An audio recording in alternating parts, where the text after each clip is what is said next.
जय हिंद। स्वागत है आपका गुप्ता जामो यूट्यूब चैनल पे। आज कल हम देखेंगे बक्सर के युद्ध से संबंधित महत्वपूर्ण तथ्यों को। जो प्लासी का युद्ध हुआ था वो हुआ था 1757 को, और उसके ठीक लगभग 7 साल बाद बक्सर का युद्ध हुआ था 1764 ईस्वी में। बक्सर के युद्ध के कारण और भूमिका क्या रही होगी उसके बारे में। 1757 के प्लासी युद्ध में मीर कासिम की हार हुई और अंग्रेजों ने उसके स्थान पर मीर जाफर को बिठा दिया। मीर जाफर से अंग्रेज पैसा और सुविधाएं इच्छानुसार प्राप्त करने लगे। उधर मीर कासिम पुनः बंगाल के बागडोर अपने हाथ में लेना चाहता था। इसने अवध के नवाब शुजाउद्दौला, जो कि मुगल शासक शाह आलम का प्रधानमंत्री था, को अंग्रेजों के विरुद्ध कार्रवाई करने के लिए तैयार किया। इसके लिए शुजाउद्दौला ने शाह आलम की ओर से एक धमकी भरी चिट्ठी अंग्रेजों को भेजी। इस चिट्ठी में आरोप लगाया गया था कि अंग्रेज उनको दी गई सुविधाओं का अतिक्रमण कर रहे हैं और बंगाल का आर्थिक दोहन कर रहे हैं। अंग्रेजों की ओर से इस मामले में कोई प्रतिक्रिया नहीं हुई। अंततः शुजाउद्दौला और मीर कासिम ने धैर्य खो दिया और अप्रैल 1764 में अंग्रेजों के विरुद्ध युद्ध की घोषणा कर दी। मीर कासिम, शुजाउद्दौला और शाह आलम द्वितीय तो आपको इसमें मिलेंगे 1757 की क्रांति में।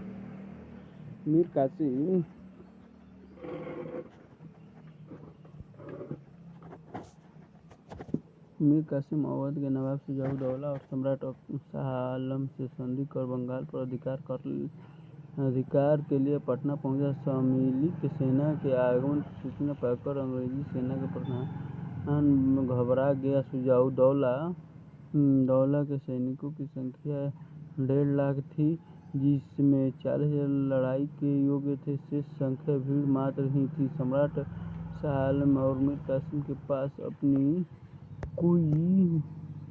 कोई सेना नहीं थी। सेना के प्रधान ने बक्सर के बदले पटना लौटने का संदेश अंग्रेज सेना को दिया। फलतः पटना की घेराबंदी की गई, परंतु शुजाउद्दौला की सेना ने भी अनेक विश्वासघाती व्यक्ति थे। उदाहरण के तौर पर सिताब राय का पुत्र महाराजा कल्याण सिंह अवध की सेना में एक ऊंचे पद पर था। सिताब राय अंग्रेज का मित्र था और उसका मुंशी साधो राम शुजाउद्दौला की सैनिक गतिविधियों की जानकारी पाकर अंग्रेजों को भेजता था। पटना की घेरेबंदी कारगर नहीं हुई। बरसात का मौसम था,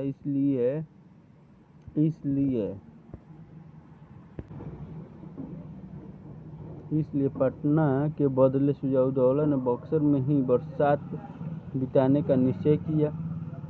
इस बीच अंग्रेजों के प्रधान के बदले मेजर हेक्टर मुनरो को अंग्रेजों ने सेनापति नियुक्त कर पटना भेजा। मुनरो जुलाई 1764 में पटना पहुंचा।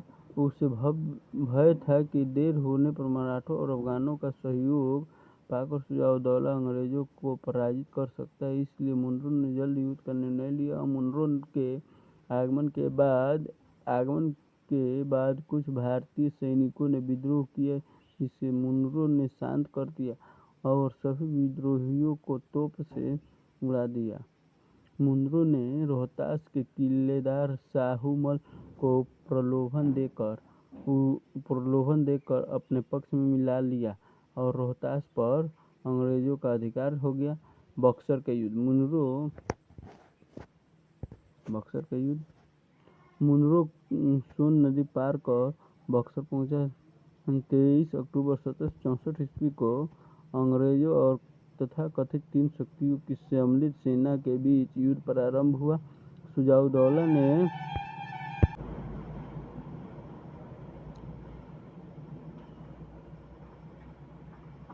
शुजाउद्दौला ने प्रतिदिन सैनिक खर्च के नाम पर मीर कासिम से 11 लाख रुपये की मांग की, परंतु उतनी रकम नहीं नहीं करने पर वह मीर कासिम असंतुष्ट हो गया। शुजाउद्दौला ने मीर कासिम की सारी संपत्ति छीन ली। वह खुद बिहार पर अधिकार करना चाहता था। दूसरी तरफ सम्राट शाह आलम के पास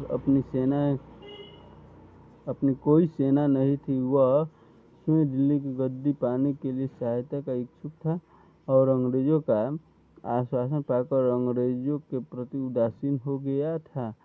ऐसी परिस्थिति में बक्सर का युद्ध प्रातः 9 बजे प्रारंभ हुआ और दोपहर 12 बजे के पहले ही समाप्त हो गया।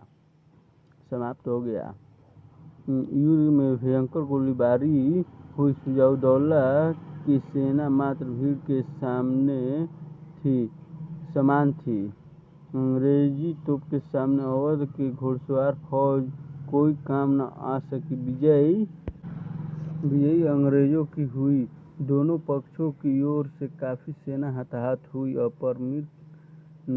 पर नवाब की सेना में मरने वालों की संख्या काफी अधिक थी। शुजाउद्दौला को अपनी सेना पीछे हटा लेनी पड़ी। शुजाउद्दौला और अंग्रेजों की संधि।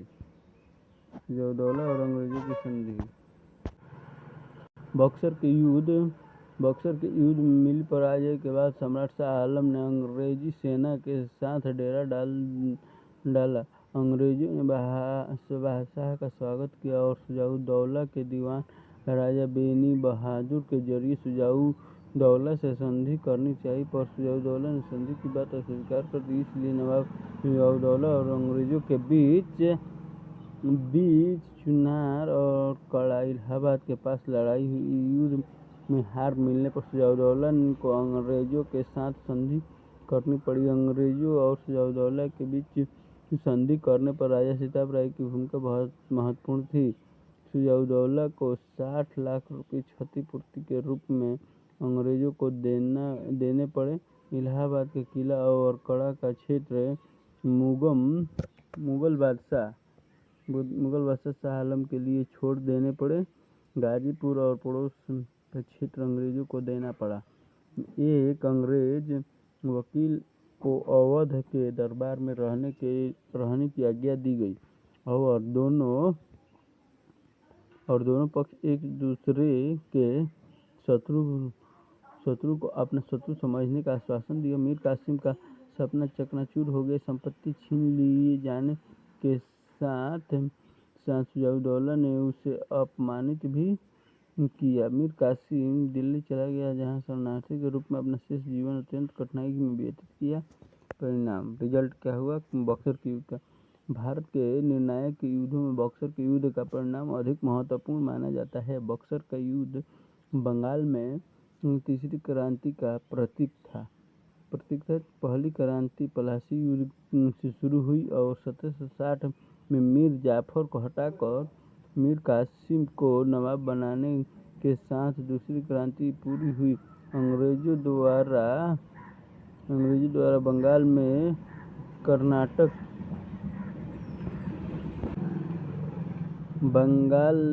जो नाटक खेला जा रहा था, उसके तीसरे और अंतिम दृश्य का कटाक्ष बक्सर का युद्ध के रूप में हुआ।